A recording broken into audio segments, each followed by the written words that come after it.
Hey everybody, Bob here and welcome to another Making Stuff video. Today I'm going to show you one of my recent flea market finds, and it is this power hacksaw.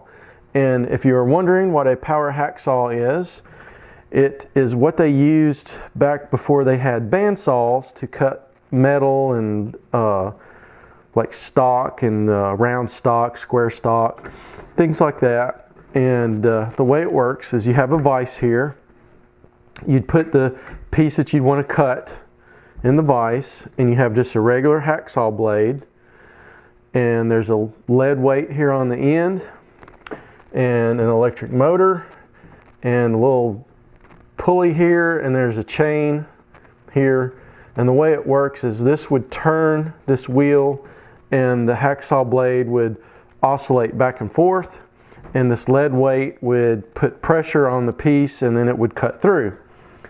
And this one I picked up at a recent flea market, and it wants to turn, and it will actually turn, but the pinion gear spins on the shaft for this pulley, and this needs some cleaning up. There's a way to adjust it here. Let me flip it around.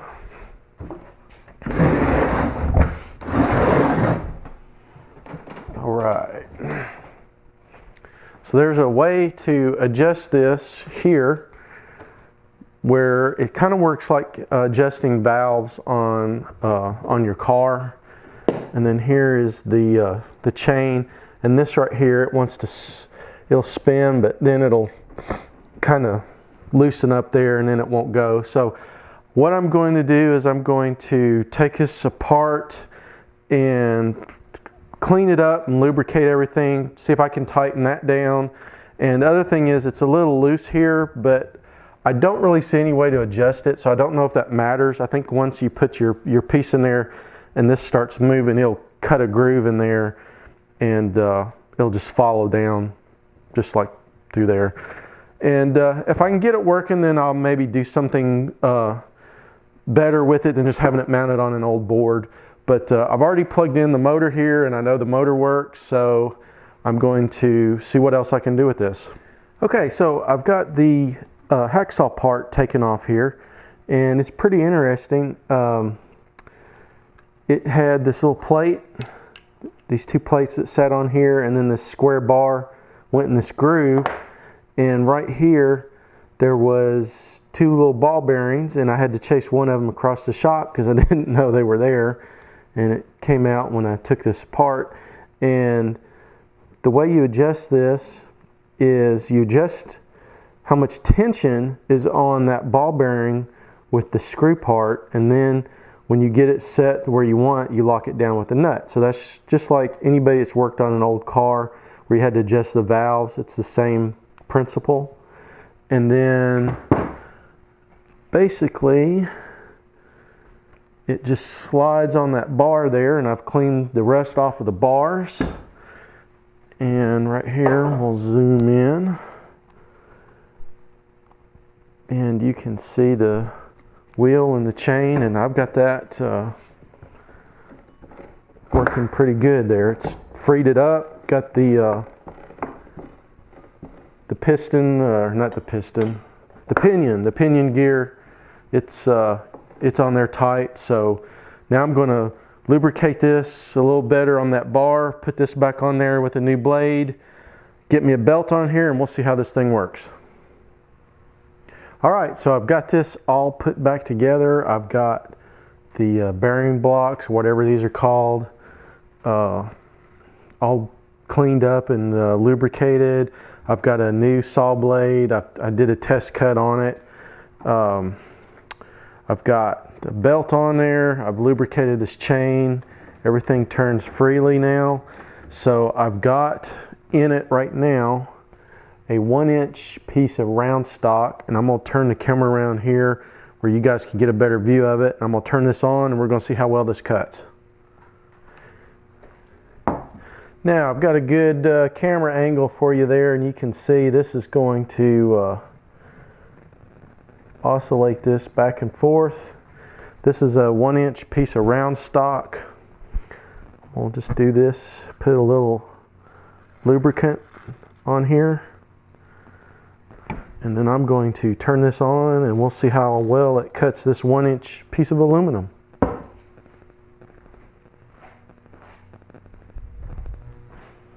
Here we go.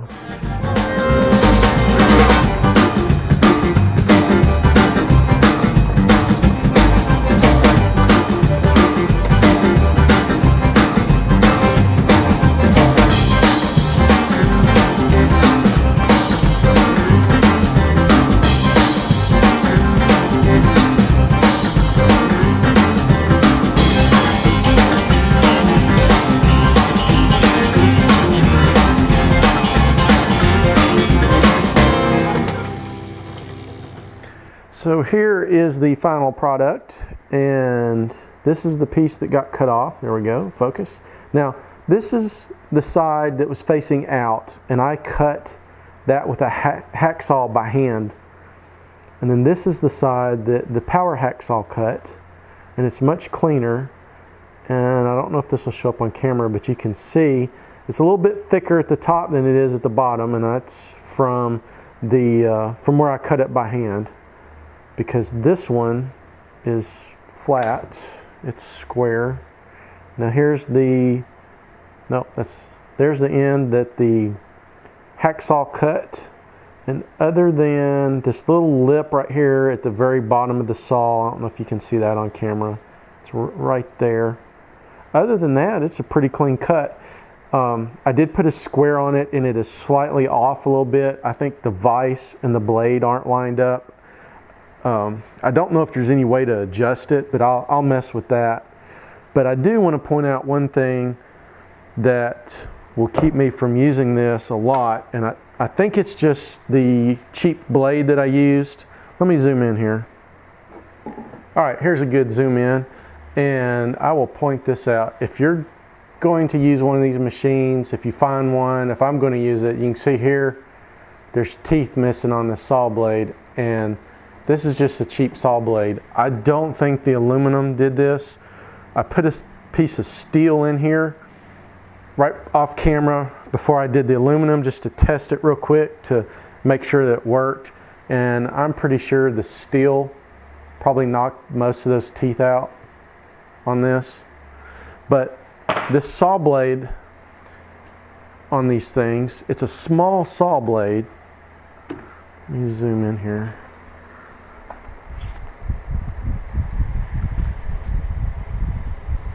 There you go. So this was a full-length saw blade. You see there's a lot hanging out. And I had to drill a hole in the saw blade right here to make this fit on here. So after messing around with this for a little while, I quickly realized why you don't see them anymore. And that's because they're just not practical by today's standards. A bandsaw or a chop saw is a lot better. It's going to make a better cut. It's quicker. It's faster to set up. This thing is very finicky. I did turn the saw blade around where it would cut on the push stroke, and it cut just a little bit faster, but it also, the cut, instead of being square up and down, it kind of, as it cut, it wanted to turn in. So this thing just really isn't practical for me. I was going to build a box and put the motor down in the box and run the belt through the top and have a nice little stand for it, have something here in the shop. But another problem is the motor that I've got right now, after cutting that 1-inch piece of aluminum, it just got really hot. So I think right now I'm just going to leave it as it is. Maybe I can come up with something to do with it and find a better motor to use. But hopefully you saw something new that you haven't seen before. And if you like this video, please give me a thumbs up and please subscribe so you don't miss any more future videos.